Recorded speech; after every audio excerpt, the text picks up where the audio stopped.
Guys আমরা চলে এসেছি এখন নাকতলা উদয়ন সংঘ দেখতে। এই যে আমরা রাস্তা দিয়ে রাস্তা পার করছি, এই যে ফ্যাট ফ্যাট দেখো কত লোকের লাইন। এই দেখো এই ছেলেটা দেখতে পাচ্ছি কালো গাড়ির গেঞ্জি পরে, কি অবস্থা। এত টাকা তাও কি করলো, লোকের হেলমেট থেকে ভাইজার চুরি, তাও আবার রয়্যাল এনফিল্ডের জিটি অন করে ছেলেটা। কাজকর্ম কিন্তু স্প্লেন্ডার অন করার মতো না। যাই বলো, এবার আমরা ঢুকছি। কে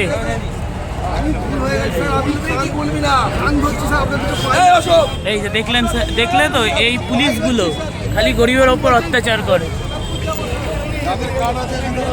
দেখলে আপনারা কি করে এটা গরিবের অত্যাচার। দেখুন দেখলেন মানে কি করে গরিবের ওপর অত্যাচার করা যায়। আমার আর কিছু বলার নেই। এই রাস্তায় বেরালে এইসব আমি দেখতে পারি, আমার ভালো লাগে না। এর জন্য তো কি হয়েছে, আমরা সাথে আমি থাকতে পারি, তাই বলে আমি সবকিছু সাথী না। ঠিক আছে, এবার আমরা ভেতরে ঢুকি, ভেতরে তখন দেখাচ্ছি। ও এবার